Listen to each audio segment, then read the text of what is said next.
La situation est extrêmement tendue dans l'est de la République démocratique du Congo. La violence vient de repartir de plus belle. Et ça, juste au moment où un accord de paix semblait enfin à portée de main. Ces affrontements au Kivu risquent de tout remettre en question. Il est donc crucial de bien comprendre ce qui est en train de se passer. Alors voilà, pour mettre les choses en contexte, des combats d'une violence assez inouïe viennent d'éclater. Et ça se passe dans une région de la RDC qui, il faut le dire, est déjà meurtrie par des décennies et des décennies de conflits. Bon, commençons par le commencement. On va se pencher sur les affrontements dans le sud Kivu. Pour bien piger la situation, il faut voir qui se bat contre qui et surtout où est-ce que ça chauffe. Tout a vraiment basculé mardi, en début de journée. On a d'un côté les rebelles du M23, c'est un groupe armé qu'on connaît bien dans la région, ils sont actifs depuis des années, et de l'autre, l'armée congolaise, les FARDC. Ce sont vraiment eux les deux principaux acteurs de cette nouvelle flambée de violence. Géographiquement, ça se passe dans la province du Sud Kivu, plus précisément dans les territoires de Walungu et d'Uvira. Mais ce qui est très très inquiétant, c'est la vitesse à laquelle tout ça s'est propagé. Les combats ont atteint la plaine de la Ruzizi, qui est une zone vraiment stratégique. Ça montre bien l'intensité des affrontements. D'accord. Mais concrètement, sur le terrain, qu'est-ce que ça veut dire? Parce que derrière les mouvements de troupes et la stratégie militaire, il y a une réalité humaine, et elle est souvent dramatique pour les civils. Eh bien, dans des villes comme Kamayola, Katogota ou encore Nyangezi, la vie s'est tout simplement arrêtée. Tout est paralysé. Les écoles sont fermées, les marchés sont vides, les boutiques ont baissé le rideau. La vie de milliers de gens est littéralement suspendue à cause de la peur. Les informations qui nous remontent des ONG qui sont sur place, elles décrivent une situation de chaos total.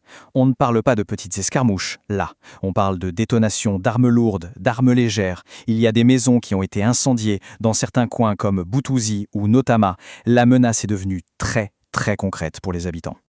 Passons à un autre aspect qui est absolument fondamental dans cette histoire, les accusations. Parce que dans ce genre de conflit, la guerre ne se fait pas qu'avec des armes. Il y a aussi une véritable guerre de l'information. Essayons de démêler un peu tout ça. Alors là, on a deux versions qui s'affrontent complètement. D'un côté, le M23 qui accuse l'armée congolaise d'avoir bombardé une zone peuplée de civils, ce qui est une accusation gravissime. Mais de l'autre côté, d'autres sources nous disent que ces affrontements ont commencé juste après que le M23 a été vu en train de renforcer ses positions militaires, et ce depuis dimanche. Donc on voit bien que la chronologie, le qui a commencé, est vraiment au centre de tout. Et enfin, pour saisir toute la dimension de ce qui se passe, il faut absolument prendre de la hauteur et regarder le contexte diplomatique. Parce qu'en fait, ce qui est menacé aujourd'hui, c'est tout un processus de paix qui était déjà très fragile. Le timing de cette reprise des combats, il est tout sauf anodin. C'est ça qui est fou. Ça explose à quelques jours à peine de la signature d'un grand accord de paix international, celui de Washington. Ce n'est probablement pas une coïncidence, non? Regardez bien la séquence, elle parle d'elle-même. Dimanche, le M23 renforce ses troupes. Mardi, les hostilités reprennent. Et très bientôt, la signature de l'accord de paix est censée avoir lieu. C'est une collision frontale, en fait, entre ce qui se passe sur le terrain et les espoirs de la diplomatie. Et l'enjeu, il est énorme. Ça implique directement les présidents des deux pays, Félix Tshisekedi pour la RDC et Paul Kagame pour le Rwanda. Le fait que ces deux chefs d'État soient impliqués, ça montre bien l'importance de cet accord pour toute la région. Un accord qui, aujourd'hui, ne tient plus qu'à un fil.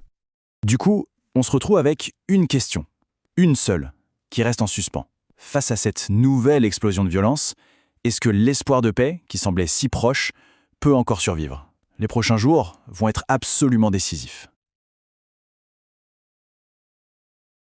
Abonnez-vous pour ne rien rater de l'actualité internationale et des enjeux diplomatiques de la RDC.